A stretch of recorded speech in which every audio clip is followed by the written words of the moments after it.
नमस्कार। जीवन का हर क्षेत्र बड़ा महत्वपूर्ण है। जीवन को जो बहुत सहजता से समझता है या जीवन को जो बहुत हल्के में लेकर जीता है, उसका जीवन बड़ा ही अव्यवस्थित हो जाता है और दुरूह हो जाता है, कठिन हो जाता है, कष्टप्रद हो जाता है। इसीलिए हमारे ऋषियों मनीषियों ने जीवन को बहुत ही गंभीर विषय माना है, गंभीर विषय बताया है। आपके पास आपके जीवन का हर क्षण का, हर दिन का और हर महीने का हिसाब किताब होना चाहिए। अगर आप अपने जीवन का हिसाब किताब नहीं रखते हैं तो निश्चित मानिए कि आप अपने जीवन में कोई बड़ी सफलता प्राप्त नहीं कर पाएंगे। मनीषियों ने बताया है कि प्रथमो नार्जिते विद्या, द्वितीय नार्जिते धनम, और तृतीय नार्जिते पुण्यम, चतुर्थम किम करिष्ये। जिसने 25 वर्षों तक अच्छी पढ़ाई नहीं कर लिया और फिर अगले 25 वर्ष तक यानी कि 50 वर्ष तक जिसने खूब पर्याप्त पैसा नहीं कमा लिया और 50 वर्ष से 75 वर्ष तक जिसने खूब सत्कर्म और पुण्य नहीं कमा लिया, 75 वर्ष के बाद वो क्या कर सकता है?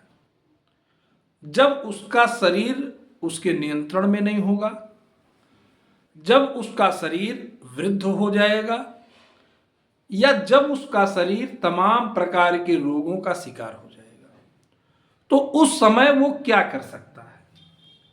वह अपने दैनिक जीवन की वस्तुओं की व्यवस्था नहीं कर सकता। वह अपने जीवन का नित्य कर्म कर ले, यही उसके लिए बहुत बड़ा काम हो जाता है। यह काम आप तब कर सकते हैं जब आपके पास आपके जीवन में हर दिन का हिसाब हो, हर महीने का हिसाब हो। कुछ पूंजी लौकिक होनी चाहिए और कुछ पारलौकिक होनी चाहिए। जीवन में अच्छी अच्छी वस्तुओं को जो इकट्ठा करता है उसका जीवन अच्छाइयों से भर जाता है, और जो अपने जीवन में जितनी ज्यादा बुरी वस्तुओं को इकट्ठा कर लेगा उसका जीवन उतना ही कठिन हो जाएगा, उतना ही परेशानी में वो आ जाएगा और यही परेशानी उसके पतन का कारण बन जाती है। तमाम प्रकार का मानसिक अवसाद हो जाएगा। तमाम परेशानियों में झेलने के कारण वह धन को इकट्ठा नहीं कर पाएगा। कोई बड़ी व्यवस्था, अच्छी व्यवस्था बना नहीं पाएगा। अच्छे भोजन और अच्छे वस्त्र का सुख उसको प्राप्त नहीं हो पाएगा, जिसका परिणाम ये होगा कि उसका शरीर रोगग्रस्त हो जाएगा और सामान्य आयु से पूर्व ही वह इस दुनिया से अलविदा कह जाएगा। जैसे अभी आप वर्तमान समय में देख रहे हैं, एलपीजी की समस्या, घरेलू गैस की समस्या किस प्रकार से लोगों को परेशान की हुई है। चाहे वो गांव हो अथवा महानगर हो अथवा छोटा ही शहर क्यों ना हो, आज हर परिवार की जरूरत एलपीजी सिलेंडर है। तमाम ऐसे परिवार हैं जिनके यहां 2-2 दिनों से भोजन नहीं बन पा रहा है। तमाम होटल बंद हो रहे हैं क्योंकि वहां पर एलपीजी सिलेंडर नहीं है। तमाम धार्मिक जगहों पर और तमाम वैवाहिक कार्यक्रमों में सुचारू रूप से भोजन की व्यवस्था के लिए ईंधन का प्रबंध नहीं हो पा रहा है। भाइयों, आप अपने जीवन को जैसा बनाएंगे आपका जीवन उसी प्रकार से बन जाएगा। आपदा प्रबंधन, आपदा प्रबंधन का मतलब यह है कि व्यक्ति को हमेशा विषम परिस्थिति आने से पूर्व विषम परिस्थिति से लड़ने के लिए तैयार रहना चाहिए, क्योंकि आपके जीवन में सब कुछ आपके अनुसार नहीं होगा। आपके जीवन में जो होगा वो ईश्वर की इच्छा से होगा और किसी को हमेशा सुख की प्राप्ति नहीं हो सकती, क्योंकि सुख और दुख यह प्रकृति के दो ऐसे आयाम हैं जिससे हर व्यक्ति को गुजरना पड़ता है। तो सुख के समय में उस दुख वाले समय से जूझने की व्यवस्था बनाना भी ये भी मानव का ही कार्य है। यदि आपके पास, बहुत छोटी सी मैं बात बता रहा हूं, यदि एलपीजी की समस्या, घरेलू गैस की जो प्रॉब्लम है जिससे लोगों के घर में भोजन नहीं बन पा रहा है या गैस को लेकर लोग परेशान हैं, उसकी वैकल्पिक व्यवस्था हर परिवार में होनी चाहिए। आज वैकल्पिक व्यवस्था के रूप में तमाम चीजें हैं जिसका संग्रह करके आप अपने परिवार को एक स्थिर विकल्प दे सकते हैं। जब एलपीजी की समस्या चारों तरफ चल रही है, उस समय एलपीजी की कमी आपके लिए कोई भी महत्व नहीं रखेगा। एलपीजी की कमी के कारण कोई भी परेशानी आपके परिवार में नहीं आएगी। इसी बिंदु को कहते हैं आपदा प्रबंधन।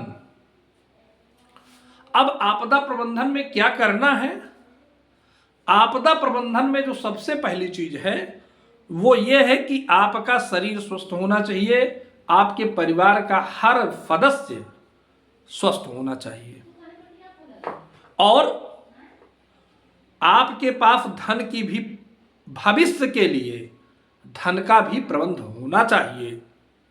और धन का प्रबंध करने में अपनी जरूरतों की कटौती करना पड़ता है। अगर आप बहुत अच्छा, बहुत महंगा भोजन करेंगे तो आप पैसा नहीं बचा पाएंगे। आप बहुत बढ़िया, बहुत महंगा कपड़ा पहनेंगे तो आप पैसा नहीं बचा पाएंगे। आपके शौक बड़े महंगे होंगे तो आप पैसा नहीं बचा पाएंगे। या आप अपव्यय की अगर प्रवृत्ति के शिकार हैं तो भी आपके पास पैसे नहीं रहेंगे, क्योंकि आप वर्तमान में ही जीने के लिए जो भी पैसा रहेगा उसको आप खर्च कर देंगे, जिससे आने वाली समस्या से आप लड़ नहीं पाएंगे। और ये निश्चित मानिए कि ऐसा कोई व्यक्ति इस पृथ्वी पर नहीं हो सकता जिसके जीवन में कठिनाई ना आवे, जिसको संघर्ष ना करना पड़े, या जिसके जीवन में सदैव सुख ही सुख हो। शायद पूरी पृथ्वी पर ऐसा आपको व्यक्ति नहीं मिल पाएगा। तो आने वाले दुखद स्थितियों को, बुरे दिनों को झेलने के लिए आपको वर्तमान में ही तैयारी बनानी पड़ेगी। आज वैकल्पिक ऊर्जा के रूप में आपके पास कई ऐसे विकल्प मौजूद हैं जिसका इस्तेमाल करके आप एलपीजी की डिपेंडेंसी को, एलपीजी की निर्भरता को आप कम कर सकते हैं। यानी कि अगर एलपीजी सिलेंडर नहीं है तब भी आपके घर की व्यवस्था बाधित नहीं होगी और आपके घर के लोगों को भोजन मिल पाएगा। इसमें कुछ प्रमुख चीजों को मैं आपको बता रहा हूं जिसको आपको जरूर नोट करना चाहिए और इस पर ध्यान देना चाहिए। जैसे इंडक्शन चूल्हा। इंडक्शन चूल्हा एलपीजी का एक विकल्प है। जब तक एलपीजी की क्राइसिस चल रही है, एलपीजी की परेशानी और दिक्कतें चल रही हैं, आप इंडक्शन चूल्हे को एक विकल्प के रूप में इस्तेमाल कर सकते हैं। एलपीजी ना मिलने पर इंडक्शन से आप भोजन बना सकते हैं और उसको वैकल्पिक व्यवस्था के रूप में आप इस्तेमाल करके अपने घर की व्यवस्था को बना सकते हैं। दूसरी बात, हीटर। हीटर भी एक ऐसी व्यवस्था है जिसके सहारे आपके घर की कुछ मूलभूत व्यवस्थाएं चल सकती हैं। यानी अगर आपके घर में एलपीजी समाप्त भी हो जाए तब भी आपको भोजन मिल ही जाएगा, आपको पका पकाया भोजन मिल जाएगा अगर हीटर की व्यवस्था आपके पास वैकल्पिक व्यवस्था है। इसके अलावा जो सबसे जरूरी और प्रामाणिक है वह है देसी चूल्हा। देसी चूल्हा पर बनाने की आदत या फिर देसी चूल्हा का प्रयोग करने की विधि सभी लड़कियों को, सभी गृहिणियों को मालूम होना ही चाहिए। एलपीजी, जिसको लिक्विड पेट्रोलियम गैस कहते हैं, वह एक प्राकृतिक गैस है।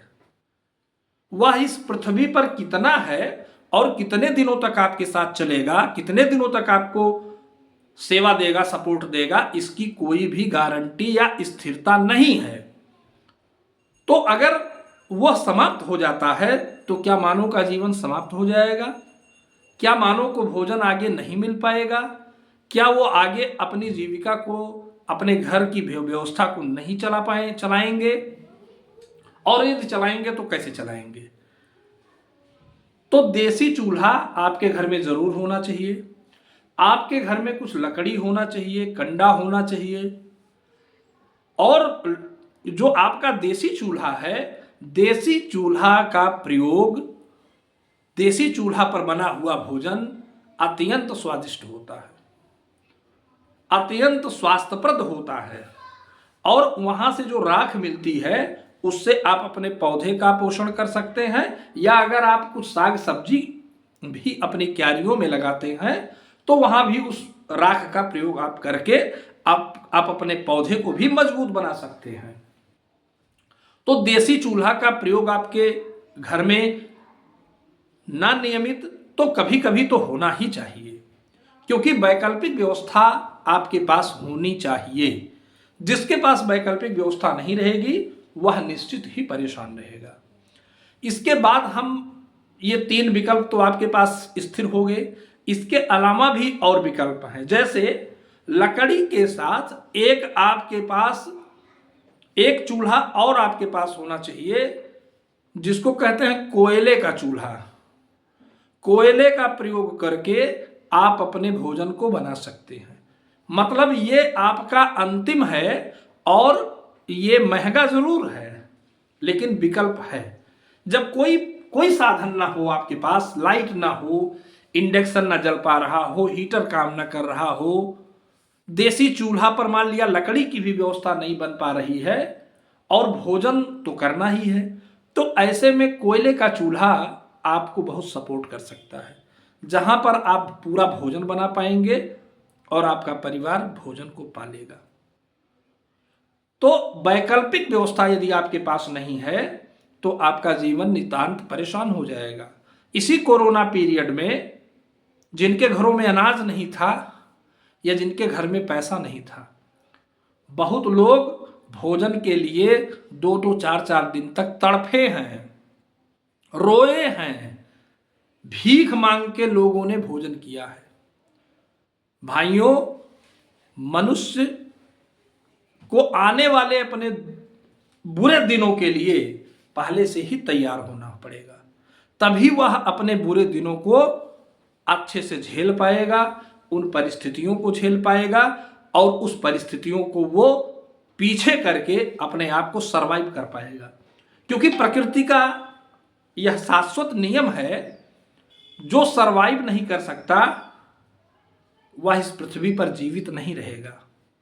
जैसे आज हमारे बीच से गिद्ध विलुप्त हो रहे हैं। क्या कारण है? क्योंकि गिद्धों का जो शरीर है बहुत बड़ा है और गिद्ध मरे हुए भोजन को करने के लिए रेलवे की लाइनों पर बैठते हैं और उस मांस को खाते हैं। उसी समय हाई स्पीड से आ रही ट्रेन उनके शरीर को काट देती है और उनकी दुखद मृत्यु हो जाती है। जो वातावरण से, जो परिस्थितियों से समझौता करके अपने आप को सरवाइव नहीं कर पाता है, उसका जीवन समाप्त हो जाता है। डायनासोर बहुत बड़ा था, लेकिन वह भी समाप्त हो गया, क्योंकि जो सरवाइव नहीं कर पाएगा, जो हर परिस्थितियों में जीना नहीं सीखेगा, निश्चित ही वो इस पृथ्वी पर नहीं जी सकता है। इसलिए आप सभी लोगों को आपदा प्रबंधन आपके जीवन में होना चाहिए और उसकी पूर्व से ही तैयारी होनी चाहिए, जिससे आपका जीवन खुशहाल हो और विषम परिस्थिति में भी आप सामान्य जीवन जी सकें। यह एक प्लानिंग है, यह एक तरीका है, यह एक व्यवस्था है और यह एक पूर्व विचार है। ऐसा करके आप अपने जीवन को अच्छा बना सकते हैं और लोगों को भी सपोर्ट कर सकते हैं और आप अपने समाज में मॉडल माने जाएंगे, अच्छे माने जाएंगे और आने वाले परिस्थितियों की चुनौतियों को आप मजबूती से झेल पाएंगे। नमस्कार।